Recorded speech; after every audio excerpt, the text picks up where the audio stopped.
Welcome to my channel Kathavadati. कहानी अच्छी लगे तो like subscribe share and comment जरूर करें। ये तो तुम्हारे लिए किसी गुड न्यूज से कम नहीं होगी ना नियति। अब तो तुम्हारे कलेजे में ठंडक पड़ गई होगी। माँ बाबूजी अब यहाँ कभी नहीं आएंगे। 1 महीना भी तुम उन लोगों को अपने घर में रख नहीं पाई थी। नियति शर्म आती है मुझे तुम पर। कैसी बहू हो तुम जिसे अपने सास ससुर का साथ रहना रास नहीं आया। अरे कुछ दिनों के लिए तो आए थे पर वह भी तुम्हें बर्दाश्त नहीं हुआ। अरे वह तो आ ही नहीं रहे थे, मैंने ही जिद की तो वे आने को राजी हुए थे। पर यहाँ तुमने उन्हें इतना सताया कि वह यहाँ से जल्दी चले गए। गुस्से से नितिन नियति से बोला था, देखो नितिन, ऐसी तोहमत लगाना बंद करो। और मैंने उन्हें नहीं भगाया, बल्कि वे अपनी मर्जी से गए हैं यहाँ से। और देखो जाते जाते भी उन्हें चैन नहीं आया, इसलिए हम दोनों में फूट डालकर चले गए।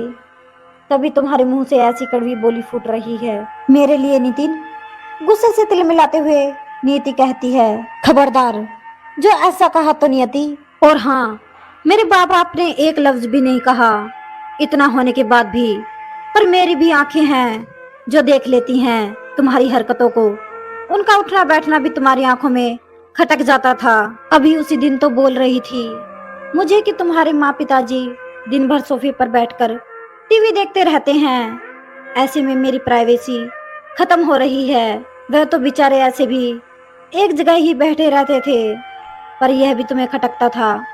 इसी तरह 10 दिन पहले जब बाबूजी मार्केट से लाल साग लेकर आए थे और उन्होंने कहा कि आज बहू खाने में लाल साग बना देना, तब तुमने क्या कहा याद है? बाबूजी आज तो खाना बन गया है तो दूसरे दिन बना दूंगी। और वो दूसरा दिन आया क्या नीति? नहीं आया ना। और ऐसे ही जब वह कुछ राय विचार देते थे तब तुमने कैसे उन्हें सुना दिया था, याद है? माँ बाबूजी मैं कोई दूध पीती बच्ची नहीं कि हर चीज में अपनी नसीहत दे देते हो। मैं पढ़ी लिखी हूँ, मुझे भी ज्ञान है, ऐसा ही कहती थी ना नियति। नियति चिल्लाते हुए नितिन को कहती है, हाँ नहीं आया वह दिन क्योंकि मैं भूल गई बनाना। और जब याद आया तो साग सूख चुका था, इसलिए मैंने नहीं बनाया। और वैसे भी वह पत्ते वाली सब्जी सिर्फ माँ बाबूजी को ही पसंद थी ना। वैसे जब तुम्हें यह सब दिख रहा था तो उसी समय क्यों नहीं बोले जो अब जली कटी सुना रहे हो? नितिन मुंह टेढ़ा करते हुए नियति कहती है, हाँ सुना सकता था, पर मेरी माँ ने हर बार मुझे रोक लिया था। वह नहीं चाहती थी कि बाद में तुम कहो कि मेरे माँ बाबूजी की वजह से हम दोनों में झगड़े होते हैं। और वैसे भी मुझे यह सब तुम्हारे मुंह से सुनना था। मैं जानता था कि तुम सेल्फिश हो, पर इतनी हो कभी नहीं सोचा था। इसलिए मैं भी जा रहा हूँ यह घर छोड़कर, तब रहना अपने मन मुताबिक। आज मेरे माँ बाबूजी तुम्हारी प्राइवेसी में खटक रहे हैं, कल मैं, इसलिए रहो अकेले अपनी मनमर्जी के अनुसार। ऐसा कहकर गुस्से से नितिन अपना बैग निकालकर कपड़े भरने लगा, जिसे देखकर नियति डर जाती है और मन ही मन सोचने लगती है कहीं सही में नितिन उसे छोड़कर ना चला जाए। उसे अब तक यह भ्रम था कि नितिन उससे बेइंतहा मोहब्बत करता है, इसलिए कभी उसे छोड़कर जाने की बात नहीं करेगा। पर आज यह भ्रम उसका टूट रहा था, इसलिए वह समय की नजाकत को देखते हुए नितिन का हाथ पकड़ लेती है। फिर कहती है, मुझे माफ कर दो नितिन, ऐसी गलती फिर दोबारा नहीं करूंगी। पर तुम ऐसे मुझे छोड़कर मत जाओ, मैं तुमसे बहुत प्यार करती हूँ।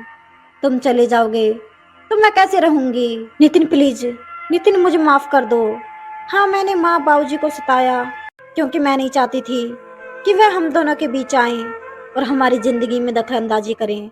मैं स्वार्थी हो गई थी नितिन, पर अब ऐसा नहीं होगा। नितिन वादा। कैसे विश्वास करूं नियति तुम्हारी बातों पर? मुझे तुमसे यह उम्मीद नहीं थी। मैंने भी तुमसे सच्ची मोहब्बत की है नियति, पर अपने माँ बाबूजी के प्यार और उनके सम्मान से ज्यादा नहीं।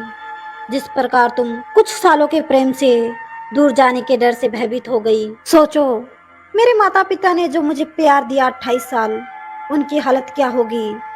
माफी ही मांगनी है तो मेरे माँ बाबूजी से मांगो और मुझसे वादा करो कि हमेशा उनका सम्मान करोगी और उनकी भावनाओं की कदर करोगी।